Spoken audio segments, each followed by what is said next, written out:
우리 좌우분과 인사하겠습니다. 참 잘하셨습니다. 한 번 더 인사합니다. 새해에도 주님만 의지하며 살아갑시다.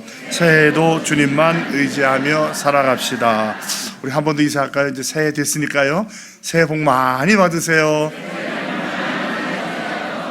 한 번 더 인사합니다. 새해는 축복의 통로가 되십시오. 새해는 축복의 통로가 되십시오. 우리가 복을 많이 받는 것도 중요하지만 저와 여러분이 축복의 통로가 되기를 주님의 이름으로 축복합니다. 할렐루야. 우리 아버지 하나님은 사랑이십니다. 그 하나님은 여러분과 저를 사랑하십니다. 또한 그 하나님은 여러분과 저를 위한 놀라운 계획을 갖고 계십니다. 2024년, 25년 성부영신 예배를 맞이하면서 다시 한번 저와 여러분이 우리 주님의 풍성한 사랑을 체험하시고 또 우리를 향한 놀라운 계획을 발견하게 되시기를 주 예수 그리스도의 이름으로 축복합니다. 저는 오늘 봉독한 말씀을 중심으로 하나님의 세 가지 선물이라고 하는 제목으로 여러분과 함께 은혜를 나누기 바랍니다. 우리 말씀 제목 같이 읽어볼까요? 하나님의 세 가지 선물. 이제 드디어 다사다난했던 갑진년을 뒤로 하고 꿈과 희망이 가득 찬 푸른 뱀의 해 을사년을 맞이하게 됩니다. 눈 깜빡할 사이에 2014년에 365일이 지나갔습니다. 시간이 얼마나 빠른지 정말 옛 어른들이 살같이 빠르다는 말이 정확히 맞는 것 같아요. 오늘부터 우리는 2025년의 첫날을 살게 됩니다. 첫날 첫 시간을 주의 전에서 찬양과 경배로 보내게 하신 주님께 감사와 영광을 돌려드립니다. 할렐루야. 사랑하는 인천주안가족 여러분, 여러분은 선물을 좋아하십니까? 받는 것을 더 좋아합니까? 주는 것을 더 좋아합니까? 다 비슷비슷하죠? 예, 선물을 주고받다 보면 스승에게, 멘토에게, 동업자에게, 가족에게 또한 관계를 더 공고하게 하기 위해서 주고받습니다. 사실은 선물의 가격보다는 그 마음이 더 중요한 것이죠. 아무리 고급을 받아도 마음이 없다면 큰 감동이 오지 않지만 비록 작은 것일지라도 그 마음을 다해서 줄 때 우리에게 큰 감동이 온다고 생각을 합니다. 이렇게 하나님께서는 우리가 선물을 주고받는 것처럼 우리에게 선물을 주기를 기뻐하시는 분이에요. 하나님께서 우리에게 어떤 선물을 주시냐? 하루하루라는 날을 주시고요. 그걸 선물로 주셔가지고 약 우리가 7, 80을 사는 동안 매일 24시간 86,400초를 우리의 계좌에 넣어주고 계셔요. 그리고 그것을 우리를 위해 살지 말고 당신을 위해서 살라고 말씀해 주십니다. 그러므로 우리를 믿고 시간을 맡겨주신 그 주님을 신뢰하며 주님의 영광을 위해서 살아가는 올 한 해가 되기를 주님의 이름으로 축복합니다. 자, 그러면 어떻게 해야 우리가 더 주님께 감사와 영광을 돌리며 살아갈 수 있을까요? 하나님은 우리가 비록 하나님의 은혜에 감사하지 못할지라도 귀하게 여기지 않을지라도 성실하게 우리의 필요를 채워주시는 분이심을 믿으시 바랍니다. 주님께서는 빌립보서 4장 19절에서 말씀하셔요. 나의 하나님이 그리스도 예수 안에서 영광 가운데 그 풍성한 대로 너희 모든 쓸 것을 채우시리라. 우리의 필요를 채워주실 줄로 믿으시기 바랍니다. 우리에게 필요한 모든 것을 다 준비해놓고 계시면서 우리에게 항상 구하라, 두드려라, 찾으라고 하면서 그럴 때마다 주시는 그 주님 기억하시고 꼭 주님 손잡고 동행하시는 한 해가 되기를 축복합니다. 오늘 본문은 사실은 사도 바울이 로마교회 성도한테 주는 축복 기도입니다. 바울의 서신이 항상 그것처럼 첫 분은 이론적인 신학적인 문제고 이야기를 하고 뒤에 분은 실천적인 이야기를 해요. 이 1장부터 11장까지는 우리의 구원에 대해서, 죄에 대해서, 하나님의 은혜에 대해서 이야기를 하고 12장부터 16장까지는 이제 생활에 대해서 얘기하는데 사실은 오늘 15장 13절이 사도 바울 서신의 마지막이라고 해도 괜찮아요. 그 뒤로는 인사말이에요. 자기의 동역자들 위해서 이야기를 하는데 오늘 마지막으로 로마교회 성도들한테 복을 비는 내용입니다. 우리 다시 한번 읽어볼까요? 소망의 하나님이 모든 기쁨과 평강을 믿음 안에서 너희에게 충만하게 하사 성령의 능력으로 소망이 넘치게 하시기를 원하노라. 아멘. 이 말씀을 통해서 2025년 동안 주시는 하나님의 은혜 세 가지를 생각해 보면서 함께 말씀을 나누기 바랍니다. 새해에 주시는 하나님의 세 가지 선물이 무엇입니까? 그 첫 번째가 바로 기쁨의 선물입니다. 기쁨의 선물. 모든 기쁨과 평강을 주시겠다고 그래요. 그래서 기독교를 가리켜서 기쁨의 종교라고 말하죠. 우리가 소원이 되고 만사가 형통하고 잘 돼서가 아니라 상황과 상관없이 항상 기뻐할 수 있는 바로 신앙이 있기 때문입니다. 하나님께서는 우리가 이 세상에서 기쁨으로 당당하게 살아가기를 원하십니다. 시편 37편 4절을 보겠습니다. 또 여호와를 기뻐하라. 그가 내 마음의 소원을 내게 이루어 주시리라. 여러분이 한 해 동안 주님을 기뻐하시므로 말미암아 여러분이 갖고 있는 소원들이 하나하나 다 이루어지기를 주님의 이름으로 축복합니다. 느헤미야서 8장 10절입니다. 느헤미야가 또 그들에게 이르기를 너희는 가서 살진 것을 먹고 단 것을 마시되 준비하지 못한 자에게는 나누어 주라. 이날은 주의 성일이니 근심하지 말라. 여호와로 인하여 기뻐하는 것이 너희의 힘이니라 하고, 저를 따지시죠. 근심하지 말라. 여호와로 인하여 기뻐하는 것이 너희의 힘이니라. 아멘. 물리적인 데 힘이 있는 것이 아니라 하나님을 기뻐하는 것이 저와 여러분의 힘이 되는 것을 믿으시 바랍니다. 우리 주님께서도 이 땅에 계실 때 제자에게 말씀하십니다. 요한복음 15장 11절입니다. 내가 이것을 너희에게 이름은 내 기쁨이 너희 안에 있어 너희 기쁨을 충만하게 하려 함이라. 누가 그랬죠? 슬퍼하는 기독교는 말 자체가 안 된다는 거죠. 기독교는 슬퍼할 수 없다는 거예요. 저와 여러분 삶 속에 항상 기쁨이 넘치기를 축복합니다. 사도 바울은 이렇게 권면하죠. 빌립보서 4장 4절입니다. 주 안에서 항상 기뻐하라. 내가 다시 말하노니 기뻐하라. 항상 기뻐하시기 바랍니다. 또 데살로니가전서 5장 16절과 18절 잘하는 말씀이죠. 항상 기뻐하라. 쉬지 말고 기도하라. 범사에 감사하라. 이것이 그리스도 안에 우리를 향한 하나님의 뜻이니라. 하나님의 뜻이래요. 이건 해도 되고 안 해도 되는 옵션이 아니라 반드시 그렇게 해야 되는 명령인 줄로 믿으시 바랍니다. 이 세상이 말하는 기쁨과 성경이 말하는 기쁨은 다르죠. 세상에서는 재물을 얻거나 명예나 권세를 얻을 때, 건강을 얻을 때 기뻐하지만 성경이 말하는 것은 그렇게 환경에 의해서 좌지우지 되는 것이 아닙니다. 죄송합니다. 감기 걸렸는데, 이렇게 삼계하심으로 말미암아 폭풍 속에서도 잔잔할 수 있는 기쁨, 폭풍 속에도 이겨나갈 수 있는 그 기쁨을 말합니다. 때때로 우리의 자녀들이 낙심하면 엄마가 마음이 아파요. 위로해주기도 하고 또 뭐 농담도 해주기도 하는데, 그래도 낙심되면 참 이거 뭐 어찌할지 모르죠. 우리가 낙심할 때 우리 아버지 하나의 마음이 그렇지 않을까, 어떻게든지 도와주고 싶은데 낙심할 때 하나의 마음이 아파요. 여러분, 하나님을 기쁘시게 해드리는 게 우리가 그 안에서 기뻐하는 거예요. 때때로 우리가 삶을 살다 보면 우리 자신도 낙심될 때가 있죠. 뭐 저 같은 경우는 이제 목회를 하면서도 때때로 원하는 대로 되지 않는다든지 또 꿈대로 이루어지지 않을 때 섭섭해하고 아쉬울 때가 있어요. 그럴 때 잔잔히 앉아서 기도하면 때때로는 기도가 되지 않은 마음도 있지만 가만히 있다 보면 주님이 그러시는 것 같아요. 야, 송 목사 왜 그래? 내가 너와 함께 하잖아. 내가 널 도와준다고 말했잖아. 보이는 게 다가 아니잖아 라고 말씀하십니다. 맞아요. 하나님께서 우리 편이라면 우리가 두려워할 것이 무엇이고 걱정할 것이 무엇이겠습니까? 우리의 구원의 기쁨과 감격이 넘친다면 우리가 능치 못할 것이 없는 줄로 믿습니다.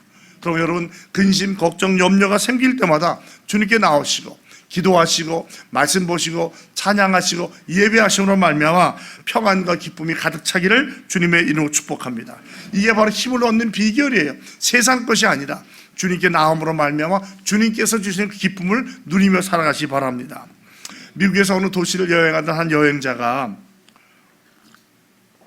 주일이 되었는데 그 동네를 모르니까 교회를 가고 싶어서 어떻게 하면 좋을까 하다가 교통경찰이 선으로 봤어요. 그래서 물어봤습니다. 선생님, 저 교회를 가고 싶은데요, 어느 교회를 가면 좋겠습니까? 그랬더니 이분이 가만히 생각을 하더니 근처에 있는 교회가 아니라 멀리 있는 교회를 가면서 저기 교회를 가보라고 그러더래요. 그래서 아니, 이 근처에도 교회가 있는데 왜 글로 가려고 합니까? 근데 그분이 말하기를, 제가 가만히 보니까요, 예배 끝나고 나오는데요, 저기 교회에서 나오는 분들이 여기 교회에서 나오는 분보다 훨씬 즐겁고 행복해 보입니다. 그러다는 거예요. 그러면서 나는 예수는 안 믿지만 사람의 얼굴을 보니까 어느 교회가 더 좋은 교회인지 제가 알겠습니다라고 해서 그 교회를 소개시켜달라고 해요. 우리 교회가 그런 교회가 되기를 축복합니다. 이제 새삼절 지어가면서 항상 기쁨과 감사, 감격이 넘쳐서 믿지 않는 자도 보면 저 교회 참 좋겠다, 저 교회 가고 싶겠다는 교회가 되길 바랍니다. 지난번에 한번 말씀드린 것 같은, 제가 하와이에서 목회할 때 어느 한 분이 저희 교회를 찾아오셨어요. 어떻게 오셨냐 했더니 여행을 왔는데 교회를 가고 싶어서 택시를 탔대요. 하와이는 한국 분들이 택시 운전을 많이 하거든요. 물어봤답니다. 어느 교회를 가고 좋겠습니다. 그러면 제가 데려다 드릴게요. 해서 제가 목회하던 교회로 오셨던 거예요. 그분은 다른 교회 나가시는 분인데 저희 교회를 소개시켜 주더라고요. 이런 역사가 우리한테 일어나길 바랍니다. 여러분 항상 기쁘고 감사하고 평강 가운데 지나면 말하지 않아도 그것이 이 지역사회에 알려지게 되는 줄로 믿습니다. 근심, 걱정, 염려 생길 때마다 불안해하지 마시고 하나님을 의지하시고 믿음으로 승리하시고 기쁨으로 넘치기 바랍니다. 기쁨은 기독교인의 표지입니다. 기독교인들처럼 기뻐하고 행복하는 분들이 없어요. 항상 저와 여러분이 기쁨으로 넘치길 바랍니다. 두 번째 어떤 선물이라고요? 죄송합니다. 두 번째 선물, 평강의 선물이에요. 사람들은 안정되게 살기를 원해요. 정치, 경제, 문화, 사회 모든 면에서 재정적으로 안정되길 원하지만 우리에게 필요한 것은 그런 것이 아닙니다. 주 안에서의 안정감이고 평강이에요. 평강. 아무리 모든 것을 다 갖는다고 해서 그것이 평강을 가져다 주는 것은 아닙니다. 진정한 평강은 그리스도로부터 오는 줄로 믿으시 바랍니다. 세상적으로는 이 평강을 누릴 수가 없어요. 이 평강을 다른 말로 말하면 히브리 말로 샬롬이라고 그래요. 한번 따라하실래요? 샬롬. 주님께서 이 평강을 우리에게 주신다고 약속하셨어요. 요한복음 14장 27절입니다. 평안을 너희에게 끼치노니 곧 나의 평안을 너희에게 주노라. 내가 너희에게 주는 것은 세상이 주는 것과 같이 아니하니라. 너희는 마음에 근심하지도 말고 두려워하지도 말라. 아멘. 지난번에도 말씀드렸지만 세상 사람들은 계속해서 평화의 조약을 먹고 평화하자 그러는데 그래가지고 이제까지 인류 역사상 평화가 제대로 이루어진 적은 없습니다. 사람이 노력한다고 평화가 오는 것이 아니에요. 예수 믿고 주님을 따라갈 때 진정한 평화를 누리게 되는 줄로 믿습니다. 이 히브리 말로 샬롬이라는 것은 단순한 평화가 아니에요. 이건 굉장히 포괄적인 단어인데 우리가 샬롬은 그 사람에 대한 모든 것이 다 잘 되기를 원하는 거예요. 이를테면 나라가 안정되는 것, 경제적으로 번영을 이루는 것, 풍성한 곡식과 열매를 얻는 것, 가정이 화목하고 평안한 것, 도덕적인 선과 종교적인 의로움이 이루어지는 것, 영혼이 잘 되고 범사가 잘 되는 것, 이 모든 것이 포함해서 샬롬이 이루어지길 원하는 겁니다. 굉장히 큰 의미가 있죠. 여러분 우리 옆에 분에게 다시 한번 그 샬롬을 빌어주시 바랍니다. 샬롬하고 벽을 빌어주시 바랍니다. 그런데 이 샬롬에 또 한 가지 중요한 의미가 있어요. 두 번째 의미는 뭐냐면 구원이라는 뜻이에요. 구원. 그러니까 샬롬은 구원받은 자에게만 주어지는 말씀이에요. 즉 하나님과의 비록 우리가 죄인이지만 하나님께서 독생자 예수를 보내주시고 그 예수를 통하여 우리의 죄가 사함받고 예수 믿고 구원받음으로 말미암아 하나님과의 자녀의 관계에 맺어졌을 때 그걸 샬롬이라고 그래요. 어쩌면 이 두 번째가 더 중요하겠죠. 다른 모든 잘 되는 것보다 하나님과의 나의 관계가 바르게 되고 그것을 통해서 이익과의 관계가 바로가 될 때 십자가의 사랑이 이루어지고 저와 여러분 안에서 샬롬이 이루어지는 줄로 믿습니다. 그러므로 우리 항상 주님을 기억하시고 주님과 동행하시기 바랍니다. 로마서 5장 10절입니다. 곧 우리가 원수 되었을 때에 그의 아들의 죽으심으로 말미암아 하나님과 화목하게 되었은즉 화목하게 된 자라서는 더욱 그의 살아나심으로 말미암아 구원을 받을 것이니라. 이 화목, 평강, 화평, 샬롬 같은 단어예요. 또 에베소서 2장 14절로 18절 볼까요? 그는 우리의 화평이신지라 둘로 하나를 만드사 원수된 것 그 중간에 막힌 담을 자기 육체로 허시고 법조문으로 된 계명의 율법을 폐하셨으니 이는 이 둘로 자기 안에서 한 새 사람을 지어 화평하게 하시고 또 십자가로 이 둘을 한 몸으로 하나님과 화목하게 하려 하심이라. 원수된 것을 십자가로 소멸하시고 또 오셔서 먼 데 있는 너희에게 평안을 전하시고 가까운 데 있는 자들에게 평안을 전하셨으니 이는 그로 말미암아 우리 둘이 한 성령 안에서 아버지께 나아감을 얻게 하려 하십니다. 저와 여러분이 주님과의 평강을 누리고 이웃에게는 평화의 사도가 되기를 주님의 이름으로 축복합니다. 여러분 미국에서 유명한 부흥사 중에 D.L. 무디 선생이 계셨어요. 근데 그분과 같이 사역을 했던 스패포드라는 분이 계신데 이분이 정말 재정적으로 D.L. 무디 목사를 많이 도왔는데 시카고에 대화재가 일어났었습니다. 그때 자기 사업을 다 날려버렸어요. 근데 거기만 끝난 게 아니라 유럽으로 여행을 갔던 배가 침몰하면서 와이프만 살고 딸들이 다 죽었어요. 그 이야기를 듣고 슬픔에 젖어서 그 대성을 찾아갑니다. 그리고 딸이 죽었던, 딸들이 죽었던 그 바다에서 그 죽음의 바다 앞에서 쓴 시가 있는데 그 시가 뭐냐면 찬송가 410장이에요. 내 평생에 가는 길 순탄하여 늘 잔잔한 강 같든지 큰 풍파로 무섭고 어렵든지 나의 영혼은 늘 편하다. 저 마귀는 우리를 삼키려고 입 벌리고 달려와도 주 예수는 우리의 대장되니 끝내 싸워서 이기리라. 내 지은 죄 주홍빛 같더라도 주 예수께 다 아려면 그 십자가 피로써 다 씻으사 흰 눈보다 더 정하리라. 저 공중에 구름이 일어나며 큰 나팔이 울릴 때에 주 오셔서 세상을 심판해도 나의 영혼은 겁 없으리. 내 영혼 평안해. 내 영혼 평안해. 저 여러분에게도 이러한 평강이 넘치고 이러한 고백이 있기를 바랍니다. 우리의 최고이신 주님을 의지할 때 왜 나한테 이런 일이 일어날지가 이해하지 없을지라도 주님이 주신 평강으로 가득 차기를 축복합니다. 큰 풍파로 무섭고 어려워도 주님의 평강을 누릴 수 있습니다. 그러므로 의심하지 마시고 주의 품에 안겨서 평강으로 살아가시 바랍니다. 여러분, 우리에게 평강이 없다면, 번잡하게 산다면 어떤 것을 이룰 수 있겠습니까? 주님께서도 부활하신 후에 제일 먼저 제자에게 나타나서 물어보신 말씀이 무엇이죠? 너희가 평안하뇨? 너에게 평강이 있느냐 물어보십니다. 여러분, 주님께서 물어보실 때 어떻게 대답하시겠어요? 평안으로 대답하시기를 축복합니다.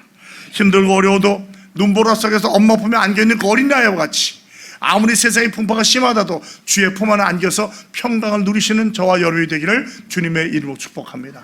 지금 상황이 어려워요. 국가적으로, 정치적으로, 경제적으로. 그러나 그것이 중요한 것이 아니라 주 안에 있음으로 말미암아 평강을 누리시기를 축복합니다. 그리고 기도하시기 바랍니다.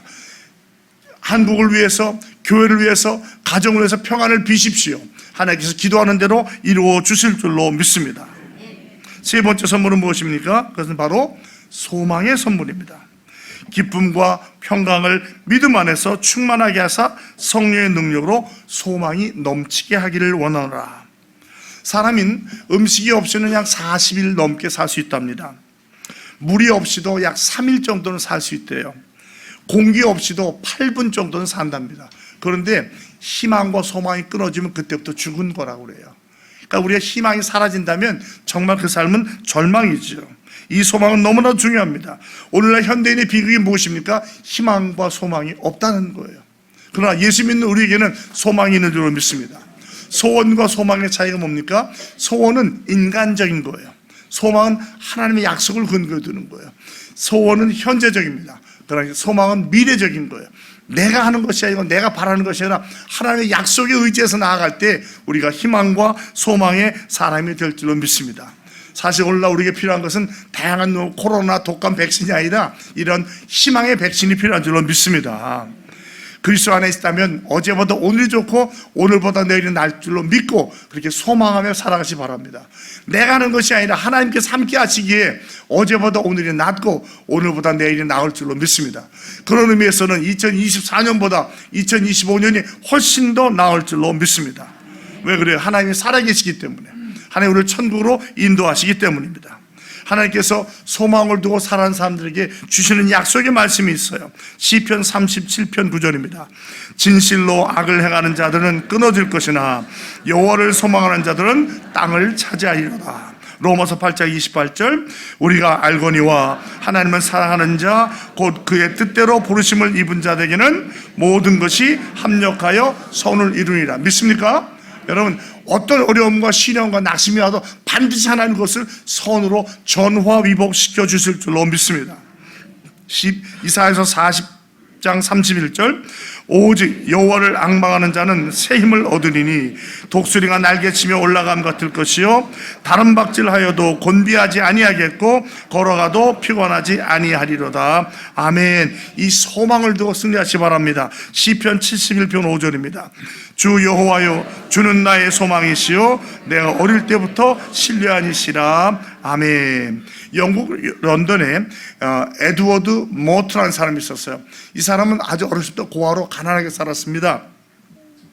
그래가지고 어린 나이에 가구 공장에서 일을 하는데 일이 끝나면 갈 데가 없으니까 아주 그냥 런던 거리를 싸돌아다니면서 술 담에 빠졌던 사람이에요. 어느 날 싸돌아 다니다가 한 교회에 들어가게 돼요. 우연히 교회 가서 목사님 말씀 듣고 큰 감동을 받습니다. 아, 내가 천에 의지할 데 없는 고한데에 하나님이 나를 이렇게 사랑해 주시는구나. 그럼 나도 그분을 위해서 살아야겠다 라고 삶을 헌신하게 됩니다.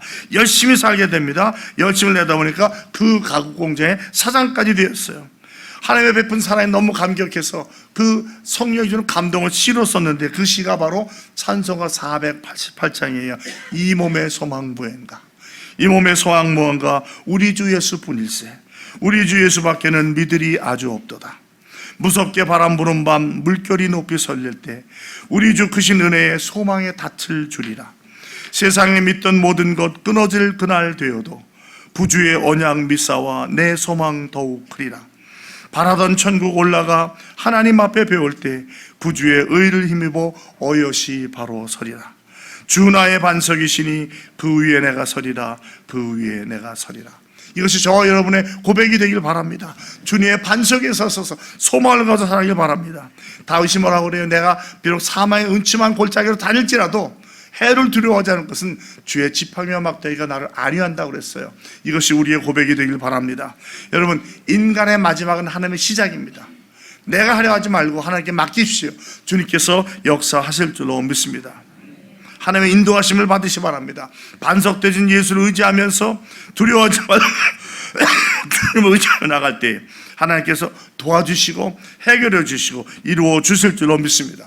이렇게 기쁨과 평강과 소망의 선물 누리어 살기 위해서는 우리에게 두 가지 오늘 필요하다고 말하고 있어요. 그것이 무엇이냐면 첫 번째로 바로 믿음을 키우는 것입니다. 모든 기쁨과 평강을 믿음 안에서 너에게 충만하게 했다고 그래요. 믿음이 중요한 거예요. 믿음이 없으면 아무 소용도 없는 거예요. 그래서 히브리서 기자는 이렇게 말하죠. 히브리서 11장 6절입니다. 믿음이 없이는 하나님을 기쁘시게 하지 못하나니 하나님께 나아가는 자는 반드시 그가 계신 것과 또한 그가 자기를 찾는 자들에게 상 주시니심을 믿어야 할지라. 믿음이 없이는 하나님 기쁘시게 할 수 없어요. 하나님께서 이미 이 자리에 와 계시고 우리를 기다리고 계시고 복 주시는 줄로 믿으시기 바랍니다. 로마서 10장 17절입니다. 그러므로 믿음은 들음에서 나며 들음은 그리스도의 말씀으로 말미암으리라. 새해는 더욱더 말씀으로 들어가시기 바랍니다. 듣고 읽고 묵상하고 암송하고 가르치고 실천함으로 또 성경을 더 많이 읽음으로 말씀의 사람들이 다 되기를 그리스도의 이름으로 축복합니다. 믿음이 큰 자가 되기 바랍니다. 이런 믿음이 있으면요 거침돌이 디딤돌로 바뀌는 거예요. 세상 사람들은 디딤돌 하는데 믿음의 눈을 보면 거침돌이 되는 거예요. 지금의 어려움들, 경제 어려움들 하나님이 역사하시면 더 놀라운 디딤돌로 바뀌게 될 줄로 믿습니다. 믿음으로 평강과 기쁨을 누리시기 바랍니다. 주님께서 말씀하십니다. 내 믿음대로 되라. 여러분 믿음대로 되는 거예요. 큰 믿음, 아름다운 믿음, 복된 믿음을 소유하시기 바랍니다. 두 번째 우리가 배우는 것은 바로 성령의 충만함입니다. 성령의 능력으로 소망이 넘치게 되기를 원한다고 말하고 있어요. 여러분, 이 현실을 뛰어넘는 것은 소망밖에 없습니다. 성령의 능력을 통해서 저와 여러분의 희망과 소망이 넘치기를 축복합니다. 요한복음 16장 13절입니다. 그러나 진리의 성령이 오시면 그가 너희를 모든 진리 가운데로 인도하시리니 그가 스스로 말하지 않고 오직 들은 것을 말하며 장래일을 너희에게 알리시리라. 성령의 인도하심을 받으면 소망으로 살아갈 수 있습니다. 성령을 통해서 분별을 가지시고 세상을 분별하시고 어떤 어려운 환경 속에서 낙심하지 마시고 주님과 동행하기 바랍니다. 에베소서 5장 16절로 18절입니다. 세월을 아끼라. 때가 악하니라. 그러므로 어리석은 자가 되지 말고 오직 주의 뜻이 무엇인가 이해하라. 술 취하지 말라. 이는 방탕한 것이니 오직 성령으로 충만함을 받으라. 말씀 맺겠습니다. 올 한 해 동안 믿음과 성령의 능력으로 하나님께로부터 오는 기쁨과 평강과 소망을 누리며 살아가시기 바랍니다. 항상 주님과 동행하시고 승리하시고 평화의 사도가 되고 또 세상적 건축의 이름을 보면서 하나님께 영광을 돌리는 삶을 사시는 저와 여러분이 다 되시기를 주 예수 그리스도의 이름으로 축복합니다.